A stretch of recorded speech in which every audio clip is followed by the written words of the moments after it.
Plaint. What requirements are needed for institution of plaint? In which court plaint can be instituted? What do you mean by cause of action? This is a class of the plaint. Please do subscribe the channel and click bell icon to get notification. That is Drive on Law. Plaint means a legal document that contains the content of any civil suit which shows the plaintiff's claim after filing suit. The plaint is the first step of the plaintiff in a form of a legal document for the commencement of suit, and it shows what a plaintiff wants from that suit. The concept of a plaint is mentioned in the Civil Procedure Code. Through the help of plaint, the plaintiff narrates or describes the cause of action and related information which is considered as essential from the viewpoint of the suit. In the case of the plaint, the cause of action consists of two divisions. First is the legal theory, that is, the factual situation based on which the plaintiff claims to have suffered. And second is a legal remedy that the plaintiff seeks from the court. A plaint is considered an important concept because it is the foremost and initial stage to initiate any suit and help to find a civil court of appropriate jurisdiction. Plaint is nothing but suit. When any of the right is deprived by any person, then the aggrieved persons knock the court by filing a plaint. So, procedure of filing a plaint is explained under section 26 and order 4 class 1. Every suit shall be instituted by presenting of a plaint or in such other manner as may be prescribed. The plaint to be filed in duplicate. This section clearly shows that plaint is very much necessary for the establishment of a suit before the civil or commercial court. It means whenever any of the right is deprived by other person, then the person whose right is deprived files to bring back his right through the plaint. That we call as in a general way suit. We call it in a general way as a suit. So, plaint or a suit to be instituted in the court which was established by the Civil Procedure Code. Order 7 of the Code of Civil Procedure deals particularly with plaint. Order 7 says that different rules which deals with different constituents of plaint. Rule 1 to 8 deal with the particulars of the plaint, and Rule 9 of CPC deals with how the plaint will be admitted, and after that Rule 10 to 10b talks about the written of plaint and the appearance of the parties. And the main rules, that is 11 to 13, deals with the rejection of the plaint and in which circumstances the plaint can be rejected. When we decided to file a plaint, that is suit, we need some of the contents to be followed that were mentioned in Order 7 of CPC. That is, plaint should contain the name of commercial or civil court where a suit will be instituted.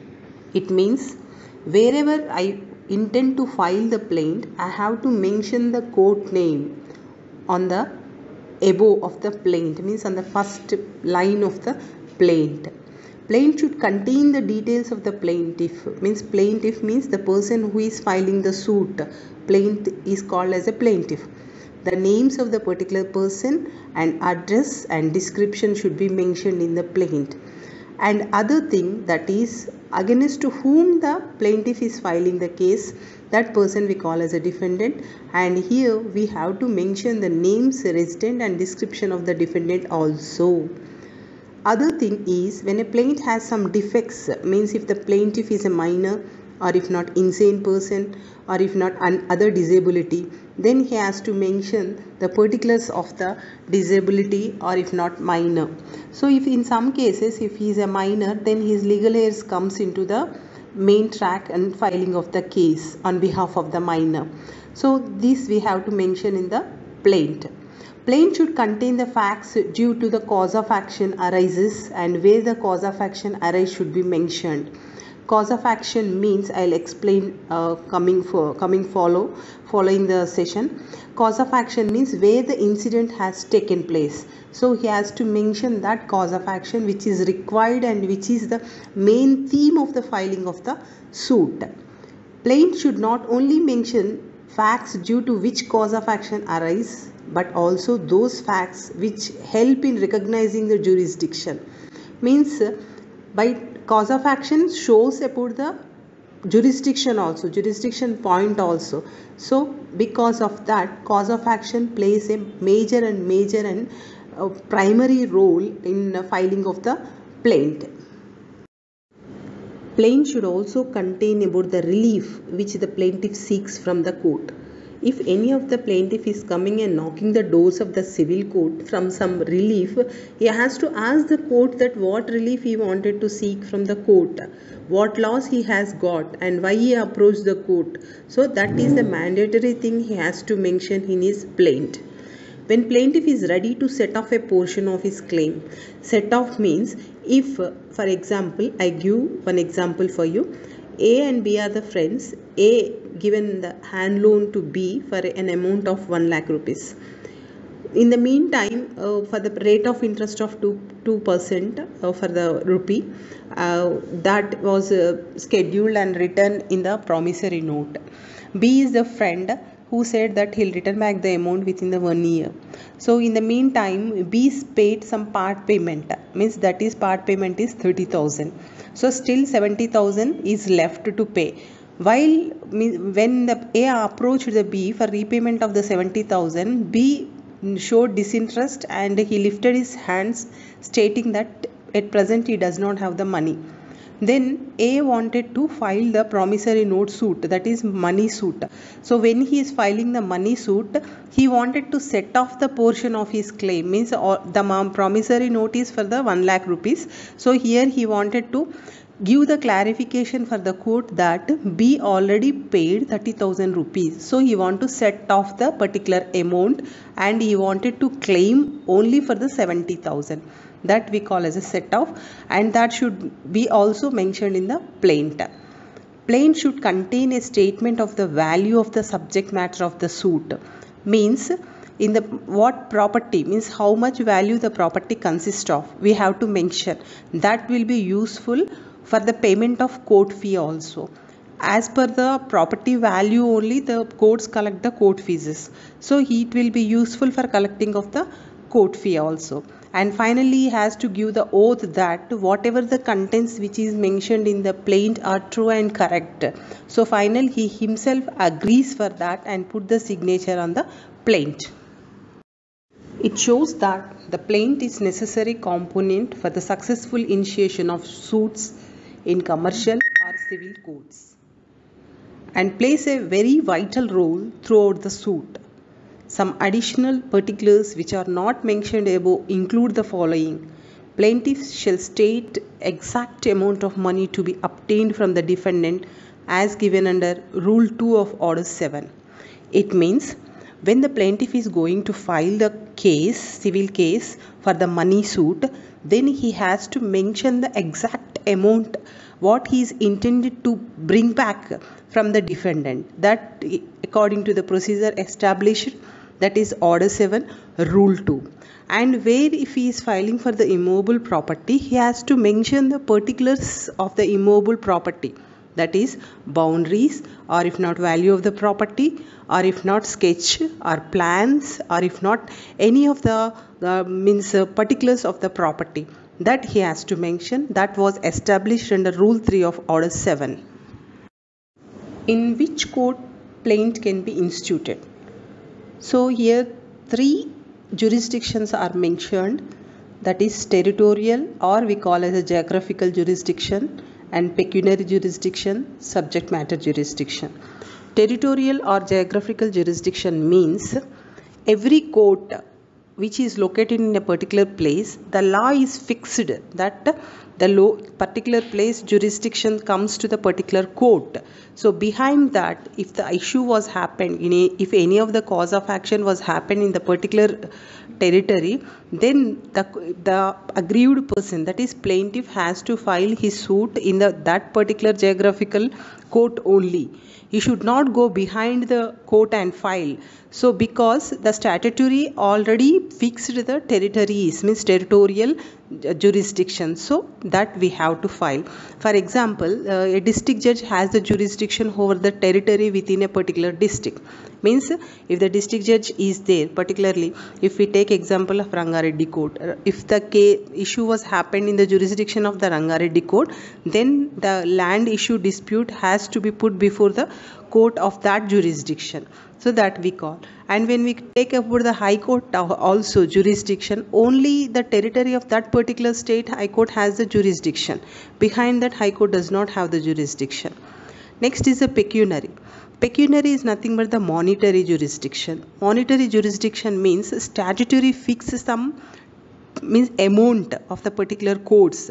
So within the purview of that amount only, the civil suit has to be filed. So when we take example of the junior civil court, judge court, at present junior civil judge court has up to 20 lakhs pecuniary jurisdiction. Means the property worth of, if A want to file the case in the particular junior civil judge court, then the property must be within the 20 lakhs. Means value of the property, then only he can file in the junior civil judge court. If the property exceeds 20 lakhs, then he has to go for the senior civil judge court. And if the property senior civil judge court pecuniary limits is 20 lakhs to 50 lakhs. If the if the property value exceeds to the 50 lakhs, that is for the unlimited, then he has to approach for the district courts. This says about the pecuniary jurisdiction. Next we comes about the subject matter jurisdiction. Subject matter jurisdiction means the statutory given the powers for the some courts which is specified. So that we call as a subject matter jurisdiction. Means, for example, I say about the family court. Family court is meant to deal with the family issues that was established by the statute, and the family court judge has to take the family cases. So if A wanted to file the divorce OP, or if not conjugal rights OP, and if he approached the regular civil court, it is not maintainable. Why? Because already the statute has given the specific court for that. That we call as a subject matter jurisdiction. Even rent controls, even small cause courts, this all comes. So if I want to file the particular case, then I have to approach the particular court only, regard my subject matter, then it is maintainable. Next is cause of action. The expression cause of action is not defined in any statute, but judicially it has been settled that it means the circumstances forming the infraction of some legal sustainable rights of the plaintiff. Means, I'll give one example. Plaintiff have the property in Rangareddy district in particular place, that is Ibrahimpatnam. Then other person, means his neighbor is the B who is residing adjacent to the land of the A. B encroached the land of the A without any permission in the absence of the A. Then here encroached and also destroyed his crop, damaged his crop, A's crop. Then here the cause of action arises. So what the cause of action means? Here A is having the legally titled, means legally he has a right over the property, and he has a patta and pahanis, and the land was got mutated and registered. So B does not have any right to encroach the land of the A. So but B encroached the land of the A. Then when the B encroached the land of the A, the cause of action started. Means here some loss was caused to the A. So that we call as a cause of action. So that when the cause of action arose, it gives the opportunity for the A to institute the suit. What we term as a cause of action is a bundle of facts. So what happened? When A was there, B did not encroach. In the absence of the A, he encroached. He encroached and damaged the property. So these are all the bundle of facts which forms a ground to file the civil suit. So plaintiff must have to prima facie convenience the court as the existence of the facts relating to the cause of action. Means plaintiff has to come with a clean hands to show to the court that what loss was caused to him by the defendant. By showing all the bundle of facts, when the court satisfies for that, obviously the case will be registered against the defendant. Cause of action is considered as the foundation of the suit. It means it is a primary thing. Without cause of action, there is no suit. It is pivot of which the issues of the suit revolves. Means the cause of action means without cause of action there is no suit, and with the cause of action only whole the suit will revolves. The cause of action must have occurred prior to the institution of the suit. Means before the institution of the suit only, if the cause of action occurs, the suit arises. If the cause of action is not there, there is no suit. So the cause of action is considered as the basis of filing of the suit. This is briefly about the institution of the suit. Please subscribe the channel and click icon to get the notifications. And this was the presentation by the Drive On Law. This is in the civil. This is a first video. We will go with further with the many of the videos by giving the information of the civil knowledge.